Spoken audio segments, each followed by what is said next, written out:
Bonjour, aujourd'hui, on a la chance d'avoir Nicolas Sainte-Marie, conseiller horticole et également représentant pour les entreprises Urbain-Culteur et Bionord.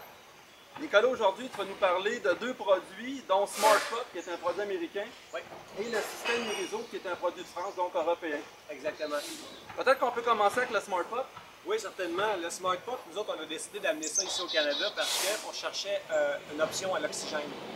Donc, c'est un produit qui vient d'Oklahoma City aux États-Unis. C'est l'entreprise High Galliper qui fabrique ça. On est les distributeurs exclusifs ici au Canada. On a décidé d'utiliser ça parce qu'on a fait beaucoup de culture en ville avec des bacs de plastique. Et puis à ce moment-là, on avait un problème dans le réseau racinaire. Donc, on avait un réseau racinaire, la racine mère qui tourne dans le fond. Quand il pleuvait, les bacs se remplissaient d'eau. Et puis on avait une pourriture accélérée du réseau racinaire. Donc, on avait beaucoup moins de radicelles que dans un pot oxygéné. Comme on sait que ça fait des centaines d'années sur la planète qu'on essaie de développer le système d'oxygène à l'extérieur en grande culture par un apport d'azote, d'engrais verts, des pneus azotés maintenant pour ne pas compacter le sol, des vers de terre, etc. Et puis que ce concept-là, quand on arrive en ville, malheureusement, on l'oublie ou on le met de côté pour cultiver dans un pot de plastique de fabrication industrielle en série, donc qui est plus facilement accessible aux gens. Ce tissu-là ici, c'est un géotextile de première transformation, donc on n'a aucune pellicule de cuivre à l'intérieur ou on n'a aucun produit à l'extérieur qui va faire perler l'eau.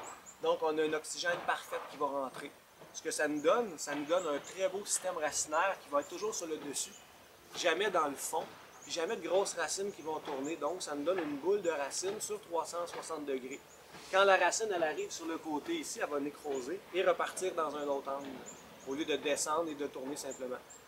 Depuis le temps qu'on utilise ça, ça fait déjà quelques années. Aux États-Unis, c'est un très gros produit, un très gros vendeur dans les endroits secs où on a beaucoup de soleil, qu'on a besoin d'oxygène, qu'on a besoin de beaucoup de minéraux. Ici, on l'utilise en grande partie pour les toits verts, puis maintenant aussi dans les pots en tant que tel pour les villes. Donc, ça nous donne une chance que quand le pot de poterie ou céramique se remplit d'eau, on peut simplement le sortir, puis vider notre pot. Donc, on va conserver notre réseau racinaire de qualité, puis on ne le fera pas pourrir. Donc, meilleure assimilation minérale. Donc, vous avez plusieurs dimensions. Oui, on a fait, on s'est adapté à chaque culture.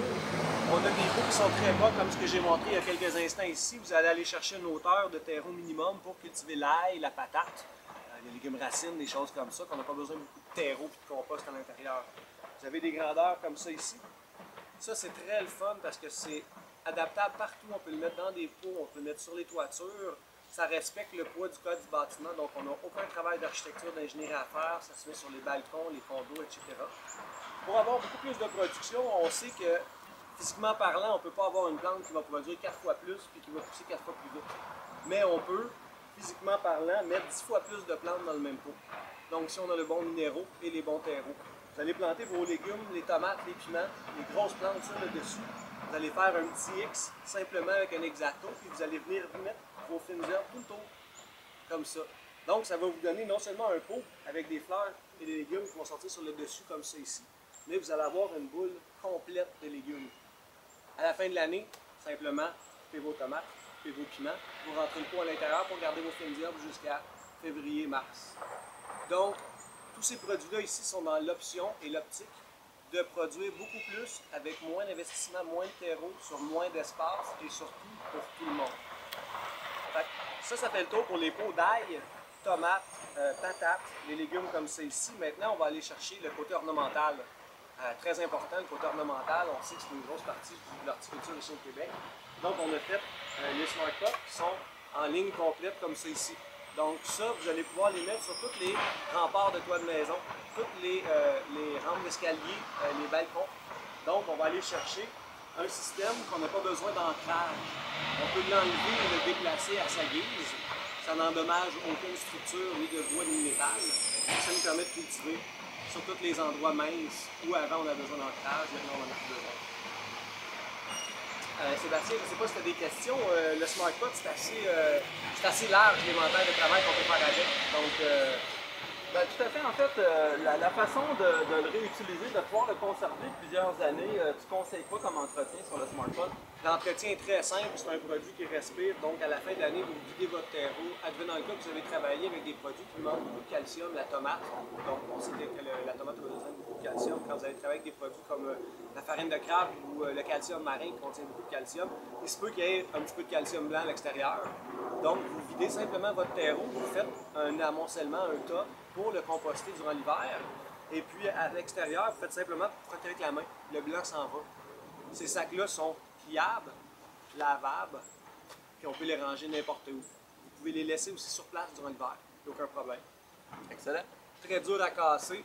Les pots vont varier de 1 gallon à 150 gallons au Québec et tous les formats rectangulaires pour production sont aussi disponibles au Québec.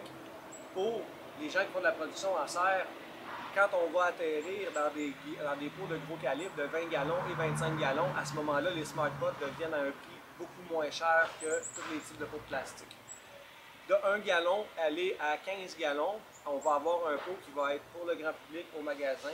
Pour les productions en serre, c'est un petit peu difficile parce que le prix du travail sur le pot est beaucoup plus cher qu'un pot de plastique. Dès qu'on dépasse le 25 gallons, on arrive extrêmement compétitif. Ça, c'est un 100 gallons ici. Vous pouvez avoir ça pour environ 20 $. Donc, un pot comme ça de culture pour 20 $, il va vous durer 8 à 10 ans sans aucun problème. Tous ces produits-là vont être disponibles au salon commercial Groupex. Certainement, oui. Il y a un offre placement en plus, dépendamment de la quantité qu'on commande. Nicolas va être sur place, ça va lui faire un plaisir de pouvoir vous répondre là-dessus. Oui, vous avez des belles boîtes présentoirs en plus avec un démo dessus. C'est très bien monté pour le système horticole ici au Québec. Merci. Merci.